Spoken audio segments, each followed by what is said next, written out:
அன்பினர்களே, வளைகுடாவில் அமெரிக்கா ஈரானுக்கான போர் கிட்டத்தட்ட ஓரளவு நாளை வெள்ளிக்கிழமை கடக்கின்ற போது நாம் ஏற்கனவே சொல்லியிருந்தோம் இல்லையா, ஒமான் மஸ்கட் மாநகரில் ஒரு பேச்சுவார்த்தை நடத்த இருக்கின்றார்கள். பேச்சிற்கான நாடுகளும் அறிவிக்கப்பட்டு நாம் ஏற்கனவே சொன்னோம் இல்லையா.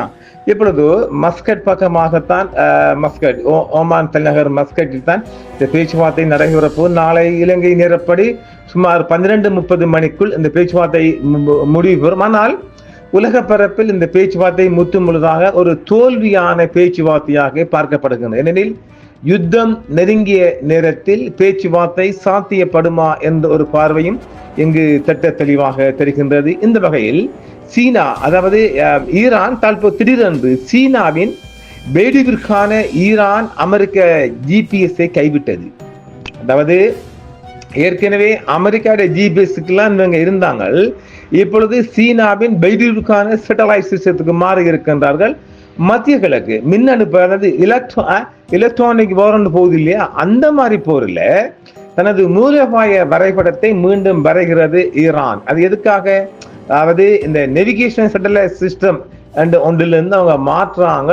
முற்று முழுதாக அமெரிக்க கட்டுப்பாடு உள்ள ஜிபிஎஸ் இருந்து விலகி சீனாவின் பெய்டு பலி செலுத்துதல் அமைப்புக்கு தெஹ்ரானின் தீர்க்கமான மாற்றம் மத்திய கிழக்கு முழுவதும் ஏவுகணை வழிகாட்டுதல், மின்னணு போர் மீள்தன்மை மற்றும் டிஜிட்டல் இறையாண்மை போகியவற்றிலிருந்து ஒரு மறுசீரமைப்பதற்காக ஈரான் இன்று முதல் வியாழக்கிழமை தீவிரமாக செயல்பாட்டில் இறங்கி இருக்கின்றது. அதன் மூலம் ஜிபிஎஸ் நேவிகேஷன் சிஸ்டத்தை குழப்புகின்றது. அதாவது ஒரு குறிபார்த்து துப்பாக்கியில் சுடுவது போன்றோ இந்த நேவிகேஷன் சேட்டலைட் சிஸ்டம் முற்றுமுழுதாக அமெரிக்காவின் கண்களுக்கு மண்ணை தூவிவிட்டு சீனாவின் பக்கம் பெய்டு என்ற ஒரு சேட்டலைட்டுக்கு மாறிவிட்டார்கள். அதனால் அமெரிக்கா தனது ஜிபிஎஸ் சிஸ்டம் முழுதையும் மாற்ற வேண்டும். அதாவது சரியாக சொல்ல போனால் ஈரான் மீது இவங்கள் திட்டமிட்டு வைக்கப்பட்ட குறியெல்லாம் மாற்ற வேண்டி வரும். நாம் நேற்றே சொல்லியிருந்தோம் இல்லை, அவங்களோட ஒரு ஆளில்லா விமானம் ஒன்றை, அதாவது அவங்களோட ஏப்ரஹாம் லிங்கத்திட அவங்க ஜோயின் கிட்ட நெருங்கும் போது சுட்டு வீழ்த்தப்பட்டது. அதுவல்ல வெற்றி ஏற்கனவே ஆளில்லா விமானங்கள் மூலம் தேவையான சகல தகவல்களையும் உளவு மூலமாக பார்த்து முடிச்சிட்ட பிறகுதான் முற்று முழுதாக அமெரிக்காவை கைவிட்டு, அமெரிக்காவோட ஜிபிஎஸ் சிஸ்டத்தை கைவிட்டு இப்பொழுது சீனாவின் பெய்டு நேவிகேஷன் சிஸ்டத்துக்கு மாறி இருக்கின்றால் இதுதான் மிகப்பெரிய வளைகுடாவில் மிகப்பெரிய மாற்று செய்தியாகவும் ஒரு பெரிய இஷ்யூ செய்தியாகவும் இப்பொழுது வியாழக்கிழமை நண்பகல் கடந்து மாலை 3 மணி தொடக்கம் இங்கு வந்து கொண்டிருக்கின்றது. இது 2025 ஆண்டின் நடுப்பகுதியில் சீனாவின் பெய்டு வலி செலுத்துதல் செயற்கைக்கோள் அமைப்புக்கு ஆதரவாக அமெரிக்காவின் கட்டுப்பாட்டில் உள்ள உலகளாவிய நிலைப்படுத்தல் அமைப்பை ஈரான் முறையாக கைவிட்டது. மேற்கத்திய தொழில்நுட்ப சார்புடன் ஒரு தீர்க்கமான முறிவை குறிக்கிறது என்றும் மத்திய கிழக்கில் தீவிரமடைந்து வரும் மின்னணு போர் எலக்ட்ரானிக் வார்ஃபேர் போட்டியின் மத்தியில் இராணுவ உயிர்வாழ்வு, டிஜிட்டல் இறையாண்மை மற்றும் மூலோபாய சுழற்சிக்கான தெஹ்ரானின் அணுகுமுறையை மறுவரையறை ரீகன்சிடர் செய்கின்றது என்றுதான் இந்த செய்தி. முற்றுமுழுதாக அமெரிக்காவின் ஜிபிஎஸ் ஒழுங்கமைப்பை கைவிட்டு சீனாவின் பக்கம் ஈரான் தாவி இருப்பதானது மிகப்பெரிய அமெரிக்காவுக்கு இன்றைய பின்னடைவு என்றுதான் சொல்ல முடியும். ஜூன் 25, அதாவது ஜூன் 2025 இஸ்ரேல் ஈரான் மோதலை தொடர்ந்து இந்த முடிவு எடுக்கப்பட்டது என்றும் இதன்போது விரிவான ஜிபிஎஸ் இடையூறு ஈரானிய வான்வெளி மற்றும் கடல்சார் மண்டலங்களில் வலி செலுத்தலை ரூட் முடக்கியது என்றும் அதிக தீவிரம் கொண்ட பிராந்திய மோதல்களின் போது இயக்க விளைவுகள், பொருளாதார தொடர்ச்சி மற்றும் பொதுமக்கள் மீள்தன்மையை வடிவமைக்கும் திறன் கொண்ட ஒரு செயலில் உள்ள போர்க்கள கருவியாக இந்த சேட்டலைட் வலி செலுத்துதல் எவ்வாறு உருவாகியுள்ளது என்பதை அம்பலப்படுத்தியுள்ளது. அதாவது முற்றுமுழுதாக இவங்கள் அமெரிக்காவின் அந்த சேட்டலைட் சிஸ்டத்தில், அதங்க ஆளுக்கால் ஒரு சேட்டலைட் போட்டிப்பாங்க, அந்த அண்மையில் தான் ஒரு சேட்டலைட் ஒன்று ஈரான் அனுப்பி இருக்கின்றது. அதுக்கு இடையில் அது இது தேவைக்காக தான் செஞ்சாங்க. இப்பொழுது அதையெல்லாம் கைவிட்டு சீனாவின் நேவிகேஷன் சேட்டலைட்டுக்குள்ள போன சிஸ்டம் மிகப்பெரிய ஒரு தாக்கத்தை செலுத்த போகின்றது வளைகுடா சந்தையிலிருந்து. பார்க்கலாம், தெஹ்ரானை பொறுத்தவரை பெய்டுவை ஏற்றுக்கொள்வது ஒரு தொழில்நுட்ப மேம்படுத்தல் அல்ல, ஆனால் ஒரு புவிசார் அரசியல் அறிவிப்பாகும் என்றும் இது மின்னணு போர் எலக்ட்ரானிக் வார்ஃபேர் சொல்றோம் இல்ல, தடைகள் அமலாக்கம் மற்றும் சம்சை சீரழிவு ஆகியவை பெரிய சக்திகளால் பெருகிய முறையில் ஆயுதமாக்கப்படும் ஒரு சாத்தத்தில் அமெரிக்க கட்டுப்பாட்டில் உள்ள விண்வெளி உள்கட்டமைப்பை நம்பி இருப்பது ஏற்றுக்கொள்ள முடியாத ஒரு மூலோபாய ஆபத்தை ஏற்படுத்துகிறது என்றும் ஈரான் கருதுகிறது. அதாவது இது முற்றுமுழுதாக அமெரிக்காவை நம்பி இந்த சேட்டலைட் சிஸ்டம் முற்றுமுழுதாக அமெரிக்காவை ஒன்று இல்லைண்டு, அதாவது தலைமுழுக்கி விட்டு சீனாவுக்கு நுழைந்திருப்பதானது மிகப்பெரிய அதாவது இது ஒரு இந்த இராணுவ போர் தந்திரங்களில் மிகப்பெரிய ஒரு தோல்வியை கொடுப்பதற்கான மிக அதிகமான வாய்ப்பு இருப்பதாகத்தான் உலக மட்டத்தில் பார்க்கப்படுகின்றது. அதாவது முற்றுமுழுதாக அமெரிக்காவின் கட்டுப்பாட்டில் உள்ள உலகளாவிய நிலைப்படாத அந்த டெக்னிக்கலுக்குள்ள முற்றுமுழுதாக அமெரிக்காவை நம்பியிருந்தது இப்ப சீனாவுக்கு நுழைஞ்சாதான் மிகப்பெரிய பின்னடைவாக பார்க்கப்படுகின்றது. இது இப்பொழுது பிராந்திய மோதல்களின் போது இயக்க விளைவுகள், பொருளாதார தொடர்ச்சி மற்றும் பொதுமக்கள் மீள்தன்மையை வடிவமைக்கும் திறன் கொண்ட ஒரு செயல் கருவியாகத்தான் இதை பார்க்கின்றார்கள். தெஹ்ரானை பொறுத்தவரை பெய்டுவை ஏற்றுக்கொள்ள ஒரு தொழில்நுட்ப மேம்படுத்தல் அல்ல என்று சொல்றாங்கல்ல, அதுவல்ல உண்மை. அமெரிக்காவை முற்றுமுழுதாக ஒன்று இல்லை என்று ஒரு உடைக்கு, அதாவது அறுக்க வேணும், ஒரு வெட்டொன்று துண்டுகின்ற மாதிரி அறுக்க வேண்டும் என்ற சிஸ்டத்துக்கு தான் இதை ஈரான் கொண்டு வந்திருக்கின்றது. இந்த மாற்றம் சீனாவின் பெய்டு விண்மீன் தொகுப்பின் முதிர்ச்சி அடையும் பிரதிபலிக்கிறது. அவங்களோட முதிர்ச்சியை காட்டு, அதனால ஒரு எக்ஸ்பீரியன்ஸை காட்டுகின்றதுங்க. இது 2020 முதல் 50க்கும் மேற்பட்ட செயற்கை கோள்களுடன் செயல்படுகிறது. இது மேம்பட்ட துல்லியம், பணி நீக்கம் மற்றும் குறுக்கீடுகளுக்கு எதிர்ப்பை வழங்குகிறது. இது அதிகரித்து வரும் போட்டியாளர்களையும் போட்டி சூழல்களிலும் பாரம்பரிய ஜிபிஎஸ் கட்டமைப்பின் செயல்பாட்டு மீள்தன்மையை மிஞ்சுகின்றது. அதாவது ஜிபிஎஸ்ஐ விட துல்லியமாக குறித்த இலக்கை அடையக்கூடிய சிஸ்டமாக இது பார்க்கப்படுகிறது. இது சைனாட. ஆனா ஜிபிஎஸ் அப்படி இல்லையே. ஜிபிஎஸ் நாம வாகனத்தை நம்ம ஓட்டுற வெஹிக்கிள் மூலமும் பார்க்கலாம், சாதாரணமாக பஸ் பைக்கிள், மோட்டார் பைக்கிள், போன் மூலமும் பார்க்கலாம் ஜிபிஎஸ் சிஸ்டம். இது அதையும் விட துல்லியமாக மிக நீண்ட தூரம் சென்று அறியக்கூடிய அளவுக்கு இந்த சேட்டலைட் அமைந்திருக்கு. இது அப்படி இது அமெரிக்காவுக்கு பெருத்த அடிங்க. ஜிபிஎஸ்ஐ கைவிடுவதன் மூலம் ஈரான் அதன் ஏவுகணை வழிகாட்டுதல், ட்ரோன் வலு செலுத்துதல் மற்றும் துல்லிய தாக்குதல் அமைப்புகள் மீதான மேற்கத்திய செல்வாக்கை திறம்பட குறைத்துள்ளது. என்ன சொல்றாங்க பாத்தீங்களா? அதாவது இவங்கட ஒரு ஆள் இல்ல விமானம் அடிச்சார் இல்ல, இவர் யாரு ஏப்ரஹாம் லிங்கம் அடிச்சான் இல்ல, அதை இவங்க ஆல்ரெடி சைனாக்குள்ள நுழையத்துக்கு வச்சுக்கிட்டு இந்த ஏப்ரஹாம் அடிச்சதுக்கு பிறகுதான் இந்த சிஸ்டத்துக்குள்ள வந்து போடுறாங்க. பாரசீக வளைகுடா முழுவதும் தடுப்பு இயக்கவியலை அதாவது ரீகவரிங் பண்ணுவது மறு வடிவமைத்துள்ளது, ரீஆர்கனைசிங் சொல்லலாம். அதே நேரத்தில் தொழில்நுட்ப இறையாண்மை தேசிய பாதுகாப்பு உத்தியிலிருந்து பிரிக்க முடியாதாகிவிட்டதாக உலகளாவிய தெற்கு நாடுகளுக்கு சமிஜை செய்கிறது. இது இன்னும் ஒரு தந்திரம் என்னென்றால், இப்பொழுது அமெரிக்காவை நம்பி இருப்பவனும் ஒரு அடி அடிச்சிருக்குது ஈரான். இனிமேல் அமெரிக்கா நம்பி இருக்காதங்க, இந்த மாதிரி சைனாக்குள்ள போய் நுழையலாம்னு ஒரு வழியை ஓப்பனாக திறந்து காட்டுறதுக்கு வளைகுடா நாடுகளுக்கும் இது ஒரு பாரிய முன்னேற்றத்தை கொடுக்கலாம். அமெரிக்காவையும் நம்ப தேவையில்லை. அதனால சீனாவிட பெய்டுவை நம்பி பார்க்கிறாங்க.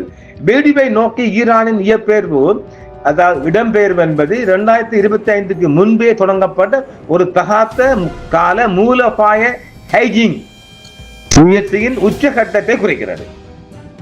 இது புவிசார் அரசியல் விரோதம் மற்றும் நீடித்த இராணுவ அழுத்தத்தின் காலங்களில் அமெரிக்க கட்டுப்பாட்டில் உள்ள செயற்கைக்கோள் வலு செலுத்தலை சார்ந்திருப்பதில் உள்ளார்ந்த முறையான பாதிப்புகளை முறையாக நோக்கமாக கொண்டா சொல்லுகிறாங்க. ஆனாலும் இந்த ஒத்துழைப்பு 2021 இருந்து கையெழுத்திடப்பட்ட 25 ஆண்டு கால ஈரான் சீன விரிவான மூலோபாய கூட்டாண்மையின் கீழ் நிறுவனமயமாக்கப்பட்டது என்றும் இது பெய்டுவின் மறைகுறியாக்கப்பட்ட உயர் துல்லியமான இராணுவ தர சமிஞ்சைகளை ஈரானுக்கு அனுமதித்தது என்றும் இது பொதுவாக சீனாவின் நெருங்கிய மூலோபாய கூட்டாளிகள் மற்றும் பாதுகாப்பு கூட்டாளர்களுக்கு ஒதுக்கப்பட்ட ஒரு சலுகையாகும் என்று சொல்லப்படுகிறது.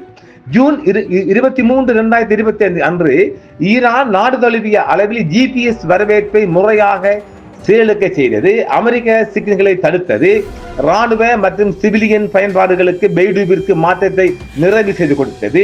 இது எதிர்கால ட்ரோன் மற்றும் ஏவுகணை தாக்குதல்களை சிக்கலாக்கும் வகையில் வடிவமைக்கப்பட்ட ஒரு நடவடிக்கையாகும் என்றும் எதிரிகளின் பழக்கமான சிக்னல் குறுக்கீடு பாதைகளை மறுப்பதன் மூலம் மூடப்படும். அதாவது நம்ம ஏற்கனவே சொன்னோம் இல்ல, இந்த ஏற்கனவே ஆல்ரெடி இருக்கின்ற ஜிபிஎஸ் சிஸ்டத்தின் மூலம் அமெரிக்கா ஈரானுக்குள் குறிவைக்கப்பட்ட இலக்குகளை தாக்கக்கூடிய வழிவகை இருக்குல்ல, அவங்க ஆல்ரெடி வச்சுக்காங்கல்ல, அதை இப்ப ஃபுல்லா குழப்பி இவங்க எங்கேயாவது அடிச்சாங்கன்னா மாறி போயிடும். உதாரணமாக இப்ப சுப்ரீம் லீடர் ஒழிச்சு கொண்ட இடத்தை நீங்க டார்கெட் பண்ணப்படுமானால் இந்த ஜிபிஎஸ் எல்லாம் இந்த சேட்டலைட் குழப்பினால் வேற எங்கே போய் சேரப்போகுது. இதுதான் இந்த சிஸ்டம். ஆக ஜிபிஎஸ்ஐ குழப்பதற்கான மிக சிறந்த ஒரு நரவுல அடிச்சு சாத்தக்கூடிய மிக துல்லியமான சிஸ்டமாகத்தான் நேவிகேஷன் பார்க்கப்படுகின்றது. 2025 ஆண்டின் நடுப்பகுதி ஜிபிஎஸ்ஐ விட பெய்டு செயற்கைக்கோள்களால் தலைநகரங்கள் அடிக்கடி கண்காணிக்கப்படும் 165க்கு மேற்பட்ட நாடுகளில் ஈரான் இணைந்திருக்கின்றது. இது எப்படி இருக்குது? இது அதாவது இப்ப ஐநாவில் இருக்கின்ற நாடுகளிலிருந்து 165 நாடுகள் கொண்ட நாடுகளுடன் இந்த பெய்டு மூலம் இணைக்கின்றது. இது எப்படி இருக்குது? இது உலகளாவிய பலி செலுத்துதல் கட்டமைப்பில் அமெரிக்க ஆதிக்கத்தின் கட்டமைப்பை அதாவது அந்த கட்டமைப்பை குறைத்து அதை துல்லியமாக அறுத்து ஒரு புதிய ஒரு நேவிகேஷனுக்குள்ள போய் நுழைந்திருக்கிறான் ஈரான். எங்க அப்பா பெரிய வாழ்த்து தான். மத்திய கிழக்கு போன்ற பிராந்தியங்கள் ஜிபிஎஸ்ஐ விட பெய்டுயின் தொழில்நுட்ப கட்டமைப்பு தீர்க்கமான நன்மைகளை வழங்குகிறது என்றும் அங்கு மின்னணு போர், அதான் எலக்ட்ரானிக் வார்ஃபேர் இருக்குல்ல, சமிஞ்சை மறுப்பு மற்றும் ஏமாற்று செயற்பாடுகளை வழக்கமாக செயல்பாட்டு கருவிகளாக மாற்றிவிட்டது. இது ஈரானுக்கு ஆரம்பத்தில் இருந்து சர்ச்சைக்குரிய சீரழிந்த மற்றும் எதிர்மறையான மின்காந்த நிலைமைகளின் கீழ் செயல்பட வடிவமைக்கப்பட்ட ஒரு சிறந்த சாதனமாகத்தான் பார்க்கப்படுகிறது. சிவிலியன் நம்பகத்தன்மைக்காக முதன்முறையாக உகந்ததாக இருக்கும் தோராயமாக 31 சேட்டலைட் கோள்களின் தொகுப்பை நம்பியிருக்கும் ஜிபிஎஸ் போல அல்லாமல் பெய்டு புவிசார் சார்ந்த புவிசார் ஒத்திசைவு மற்றும் நடுத்தர பூமி சுற்றுப்பாதையில் 50க்கும் மேற்பட்ட செயற்கை கோள்களை இயக்குகிறது. இது ஈரானின் மலை மற்றும் வறண்ட நிலப்பரப்பில் வலுவான சமிஞ்சை சிக்னல் வடிவியல் அதிக பனி நீக்கம் மற்றும் மேம்பட்ட செயல்களை காட்டுவதாகவும் அந்த தன்மையாக இது விளக்கப்படுகின்றது. மிக பெரிய முன்னேற்றம் என்று சொல்லலாம். 2023 ஆண்டு அமெரிக்க அரசாங்க ஆலோசனை குழுவின் மதிப்பீடு ஜிபிஎஸ் திறன்கள் இப்போது சீனாவின் பெய்டுயின் திறன்களை விட கணிசமாக குறைவாக உள்ளன என்றும் ஒப்புக்கொள்ளப்பட்டிருக்கின்றது. மிகப்பெரிய வெற்றியாகவும் பார்க்கப்படுகின்றது. ஈரானுக்குள் நினைத்த மாதிரி இப்ப தாக்குதல் செலுத்த முடியாத அளவுக்கு இப்படி ஜிபிஎஸ்ஐ ஈரான் குழப்பி இருக்கின்றது. இதுதான் உண்மையான வரலாறு. நாங்கள் சரியாக சொல்ல போனால் அமெரிக்காவின் தாக்குதல் திட்டத்தை முற்றுமுழுதாக இந்த பெய்டு குழப்பி இருக்கிறான். இதுதான் சரியான முறை சொல்ல. அதாவது இவங்க ஏற்கனவே இந்த ஆபிரஹாம் லிங்கன் இருந்து தாக்குதல் தொடுக்க திட்டமிட்டாங்க இல்லையா, அந்த திட்டங்கள் அத்தனையும் அமெரிக்காவின் ஜிபிஎஸ் மூலமாக தான் தாக்க போனாங்க. இதைத்தான் இப்ப ஜிபிஎஸ் ஃபுல்லா குழப்பிருக்கத்தால இவர் இப்ப அமெரிக்கா ஈரான் திடீர் தாக்குதல் தொடுக்க முடியாது. அவங்க வேற, அதாவது இவங்க சீனாட பெய்டுவை குழப்பி இல்லாட்டி அதற்கு மேல ஹை குவாலிட்டியாக ஏதாவது ஒன்றை கண்டுபிடிக்கணும்.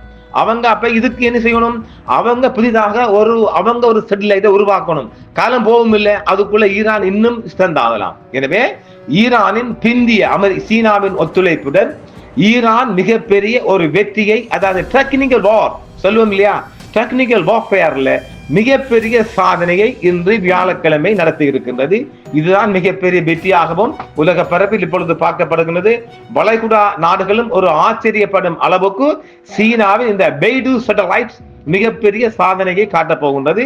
முற்றுமுழுதாக ஈரானுக்குள் இவங்கள் தாக்குதல் திட்டத்தை முற்றுமுழுதாக இந்த ஜிபிஎஸ் புல் கட் பண்ணப்பட்டிருக்கு, புல் க்ளோஸ் பண்ணப்படு. இப்ப நாம ஏற்கனவே சொன்னோம் இல்ல, இவர் இந்த இஸ்லாமாச்சாண்ட அவட ஸ்டார்லிங்க எந்த அளவுக்கு ஒரு குறுகிய நேரத்துக்குள் ஈரானின் ராணுவம் செய்ததோ அதை விட மிகவும் அதிகமான வல்லமை கொண்ட ஒரு திறமனாக ஈரான் சாதிக்க போகின்றது என்பதுதான் இந்த செய்திகளின் சாராம்சமாக நாம் பார்க்கலாம். ஆக மிகப்பெரிய ஒரு ஒரு குடைச்சலை, ஒரு தொல்லையை அமெரிக்காவுக்கு இந்த பெய்டு ஏற்படுத்தி இருக்கின்றது.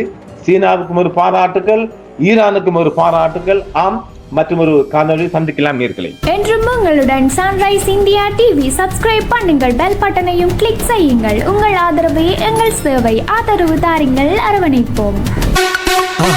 மறக்காம சர்ப்ரைஸ் பண்ணுங்க. தேங்க்யூ.